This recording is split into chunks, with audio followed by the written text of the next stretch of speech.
Apresento-lhes o Mutano, de uma forma inédita. Longe de ser o herói engraçado e otimista de outras adaptações, vemos ele se quebrando em plena terapia. Mas o intrigante é, como ele chegou a esse ponto? Essa cena faz parte de um arco narrativo de Justiça Jovem, onde vemos Garth passar por um processo de depressão após a aparente morte do Superboy. Assim, em vários episódios, Garth luta para realizar tarefas cotidianas e reage de forma evasiva e violenta com seus companheiros. Por fim, ele tem que fazer terapia psicológica. Com Canário Negro, no começo ele leva na brincadeira e dá as respostas que acha que Canário Negro quer ouvir. Mas gradualmente seu discurso vai se desarticulando e suas emoções transbordando, no final. Mutano confessa que a dor que realmente sente não vem apenas da morte do Superboy, mas também de outras pessoas queridas como Wally West ou sua própria mãe. Pessoas que ele sente que deveria ter protegido, embora Garfield tivesse apenas 8 anos quando sua mãe morreu. Claro, os problemas do Mutano não se resolveram nessa sessão, mas reconhecer a origem da dor pareceu ser um primeiro passo para a cura do seu personagem. Essa temporada de Justiça Jovem, lançada em 2022, não é a primeira história de super-heróis a tratar sobre saúde mental. Foi uma representação que senti mais realista, algo mais pé no chão e parecido com o que já tinha vivido em terapia. Onde aos poucos você vai percebendo verdades que de certa forma já sabe, mas nunca tinha trazido à consciência até a terapia. E aqui me pergunto, como os super-heróis chegaram até aqui? Como esses personagens que representavam ideais foram ganhando maior profundidade nesses temas ao longo do tempo? Algo evidente em produções atuais como Novos Vingadores ou quadrinhos como Heróis em Crise. Estou acompanhado de Halo e do psicólogo Ness, do canal do Guia, para discutir a evolução desses temas nas histórias de super-heróis. Meu nome é J.O., o Monitor Geek, e hoje vamos levar os super-heróis e a saúde mental muito, mas muito a sério.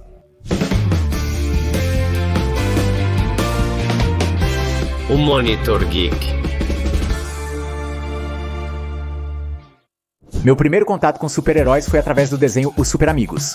E é por isso que por muito tempo cresci pensando que eram personagens completamente perfeitos. Que não tinham problemas pessoais e que seus únicos conflitos eram apenas com super-vilões. E é que durante esses primeiros 20 anos de existência, foi assim mesmo.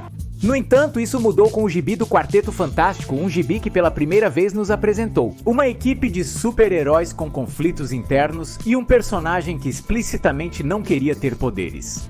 Uma tradição que a Marvel manteve com personagens como Homem-Aranha, Hulk e os X-Men, a Marvel começou a desenvolver um super-herói moderno menos superficial do que os da Detective Comics. Contudo, essa empresa não ficou para trás. Na verdade, um personagem explorou, através de seus vilões, diversos transtornos e patologias. Estou me referindo claramente ao Batman.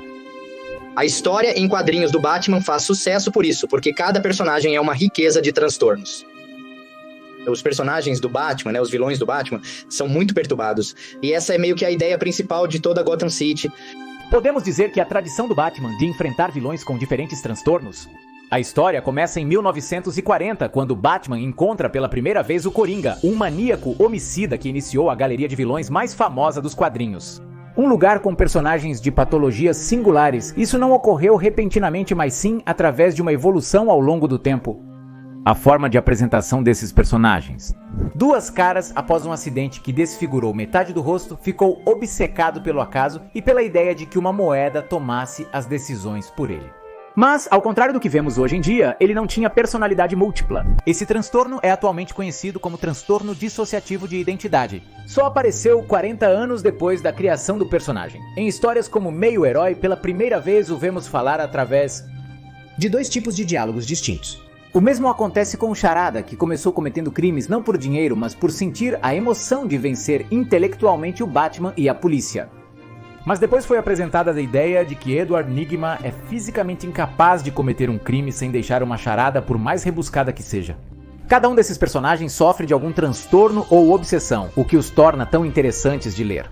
Com o tempo, certas histórias revelaram que não apenas os vilões, mas também os heróis enfrentavam problemas de saúde mental. Que a maior é Watchmen, é a mais representativa pra mim, ou seja, é o que eu associo com a abordagem de diferentes transtornos e personagens. Em um mundo fantasioso, heróico, Watchmen retrata isso muito bem. Cada personagem de Watchmen funciona como uma crítica a certo tipo de super-herói. A aparente estabilidade emocional de Ozymandias esconde um narcisismo desmedido que o faz acreditar que deve salvar o mundo a qualquer custo. Dr. Manhattan sugere que um personagem tão poderoso poderia sentir uma desconexão emocional com a humanidade. Dan e Laurie enfrentam o fardo do tempo e expectativas frustradas. O humor velado precede a violência em uma busca por justiça. Rorschach é uma versão extrema do Batman. Bem, Rorschach é como pegar um Batman e dar um pouco de cocaína pra ele. Como levá-lo ao extremo máximo? Ele já não tolera absolutamente nada, então já não se importa com o que tem que fazer. Ted Rogers está disposto a qualquer coisa contra o que ele considera injusto, mesmo que ele próprio acabe se tornando essa injustiça. Ele é literalmente um indigente, porque ele vive na rua, ele é um homem de ideais ultra-radicais, que é como se não houvesse meio termo. Por isso, o preto não se mistura com o branco na máscara dele. A ideia de Alan Moore era criticar super-heróis existentes através de novos personagens que seguiam certos arquétipos. Ele faz isso muito como uma crítica, né? Não para que admirem, mas sim para expor e fazer com que percebam a verdade sobre esses personagens. A maior contribuição de Watchmen é não romantizar a figura do herói, mas tentar desconstruí-la, afirmando que vestir uma fantasia e sair para combater o crime não é algo que uma pessoa mentalmente saudável faria. Até agora, discutimos como as empresas lidam com questões de saúde mental, através de vilões, anti-heróis ou pessoas que pareciam heróis, mas na verdade eram vilões. E quanto aos heróis mais tradicionais, como esses temas começaram a ser abordados em suas histórias? Agora sim, vamos continuar com o tema. O primeiro que você pensará é Arqueiro Verde, Lanterna Verde. Quando eles fazem a viagem pelos Estados Unidos, é tão icônico quando descobrem que o Speedy é um viciado.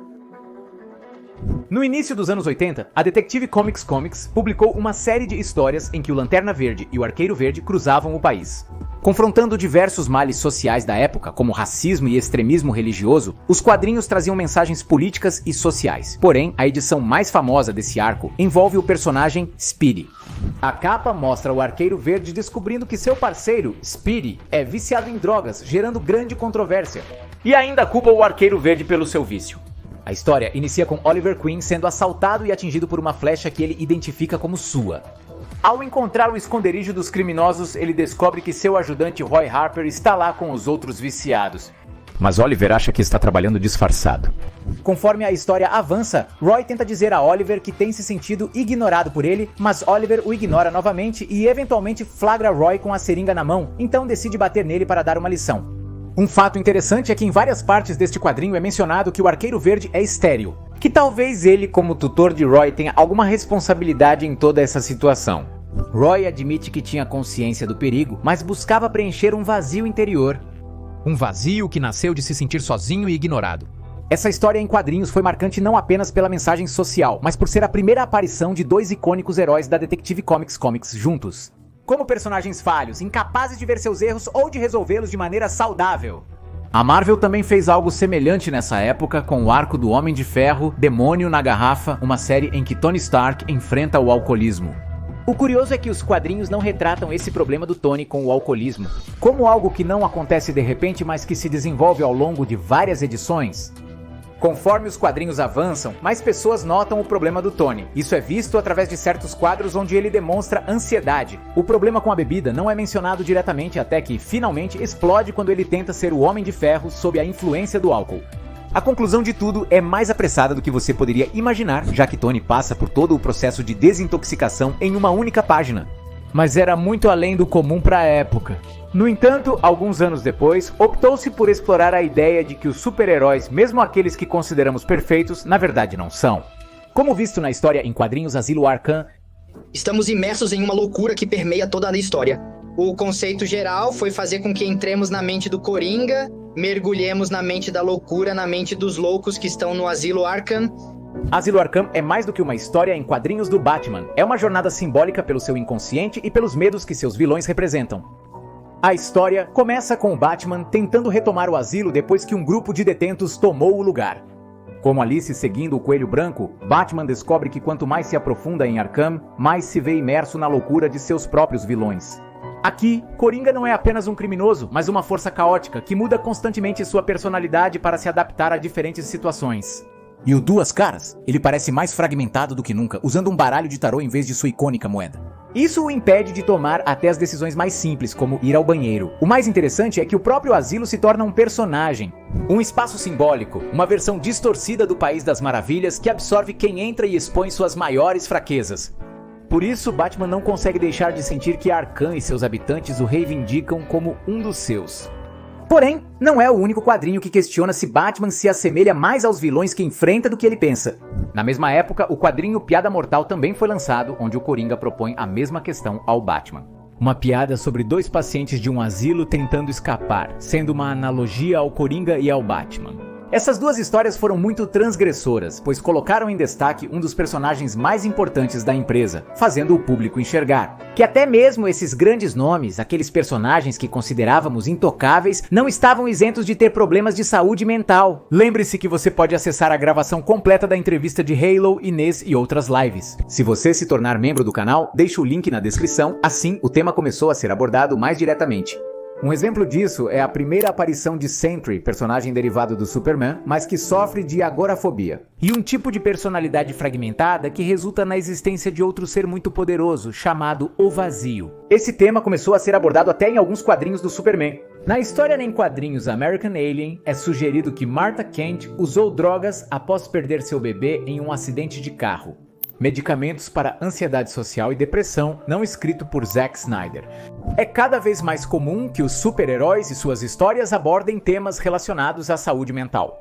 Acredito que isso ocorre pois, como sociedade, estamos cada vez mais abertos a esse assunto. Lembro que quando eu era adolescente, ainda era muito mal visto uma pessoa ir ao psicólogo. Porque se pensava e as pessoas realmente diziam que era coisa de gente louca. Por isso, era comum que as pessoas reprimissem todos esses problemas até explodirem ou simplesmente aprendessem a viver frustradas ou com a dor. Hoje em dia, acho que já é bem diferente. Hoje em dia, acho que já vemos toda essa questão da saúde mental como algo que precisa de atenção. Acho que está cada vez mais comum as pessoas irem para a terapia. É cada vez mais comum que os filhos tenham um psicólogo de confiança, assim como um pediatra. Tenho observado que adultos da minha idade ou mais velhos levam cada vez mais a sério temas como a ansiedade, o que parece ser confirmado pelos dados. De acordo com o governo do México, de janeiro a setembro de 2024, mais de 300 mil pessoas foram atendidas por questões de saúde mental no sistema público. A ansiedade é o motivo principal, com 52,8% dos casos, seguida pela depressão, com 25,1%. Já no século XXI é muito normal poder falar de saúde mental de maneira mais livre, né? Inclusive na década de 10 e de 20. É até necessário. Os motivos para esse aumento são vários, desde o isolamento durante a pandemia até a incerteza dos jovens sobre o futuro. Independente dos motivos, a realidade atual, em que depressão e ansiedade são comuns, reflete-se nas histórias que consumimos. Lembre-se, a ficção reflete a realidade. As próprias histórias de super-heróis, os filmes foram capazes de aprofundar em seus personagens à medida que a própria sociedade também aprofundou e aceitou esse tipo de termo. Aceitou esse tipo de doenças.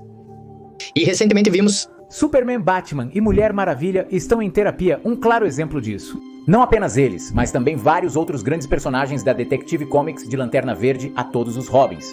Isso vemos na história em quadrinhos Heróis em Crise. A história narra sobre um lugar secreto chamado Santuário, onde os super-heróis da Detective Comics vão anonimamente para a terapia, e para se recuperar das feridas emocionais de ser um super-herói. Porém, uma tragédia ocorre, revelando o santuário ao mundo e gerando desconfiança em relação aos super-heróis. Porque o super-homem tem problemas de identidade, o Batman lamenta a perda de companheiros e a Mulher Maravilha fala dos pesadelos de infância. Essa é a premissa central da história em quadrinhos 1, onde super-heróis estão quebrados, cada um sofrendo pelo peso da batalha. Mas aceitando ao mesmo tempo que está tudo bem buscar ajuda, porque até mesmo esses grandes heróis sofrem feridas ao enfrentar o dragão. E já que você pensa nisso, a premissa faz muito sentido. E se você parar para pensar bem, a vida dos super-heróis, cheia de violência, se assemelha mais a de um soldado do que a de um cidadão comum. São personagens constantemente expostos a alto risco, enfrentam perdas significativas e têm a responsabilidade de proteger os outros. Segundo dados da plataforma de transparência na vida real, 7.357 militares apresentaram ansiedade e depressão, e 214 foram diagnosticados com transtorno de estresse pós-traumático. Portanto, é natural que os personagens atuais também abordem esses temas. Hoje em dia, toda obra precisa abordar certos problemas mentais sem necessariamente chegar ao transtorno. Mas é necessário abordar esse personagem. Em um momento ansioso, esse personagem em um momento depressivo, esse personagem em um momento mais maníaco. E os personagens ficaram mais realistas, na minha opinião. Essa evolução no tratamento desses temas é particularmente visível no universo cinematográfico da Marvel. Inicialmente, o universo cinematográfico Marvel era um lugar totalmente heróico, onde os personagens sofriam algumas perdas, mas raramente os víamos enfrentando esses problemas de forma séria. Um grande exemplo disso é o Thor, um personagem que sofreu muito ao longo dos filmes. Mas em Vingadores Ultimato, o processo de luto do personagem foi retratado de uma maneira mais cômica. O mesmo ocorre com o Capitão América, um indivíduo deslocado no tempo que sobreviveu a quase todos os seus entes queridos. Mas não vemos que isso o afete tanto, porque ele é o Capitão América e é perfeito. Dito isso, também é preciso esclarecer que há personagens em que se tentou dar outra visão das coisas. O primeiro que me vem à mente é o personagem Tony Stark, que teve uma subtrama de estresse pós-traumático em Homem de Ferro 3.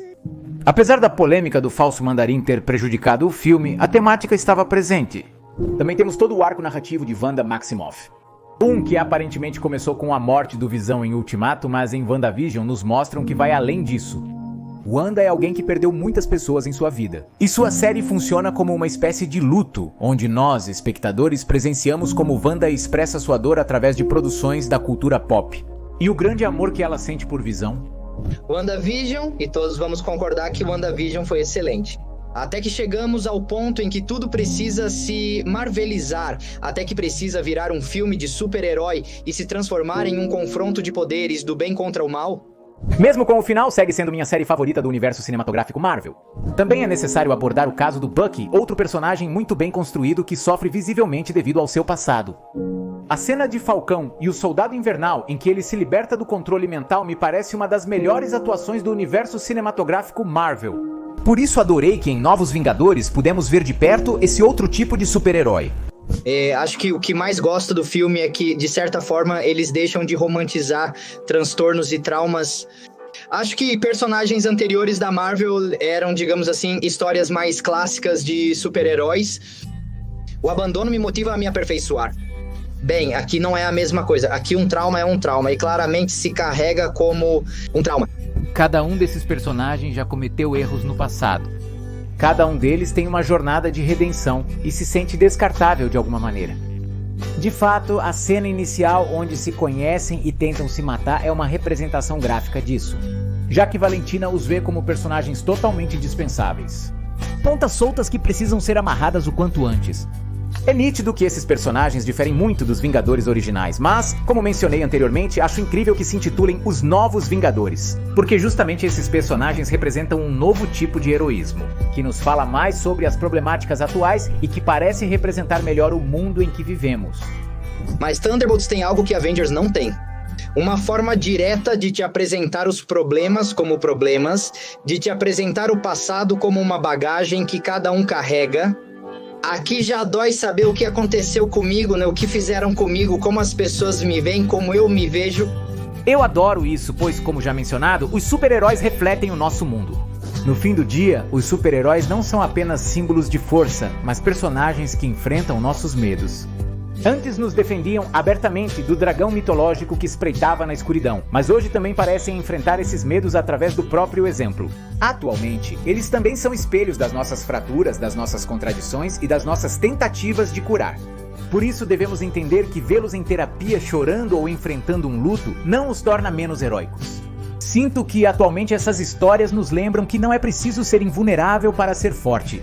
Porque às vezes os maiores desafios e os que exigem mais coragem não são aqueles que envolvem salvar o mundo, mas sim salvar a nós mesmos. E se eles com todo o seu poder procuram ajuda, por que nós não faríamos o mesmo?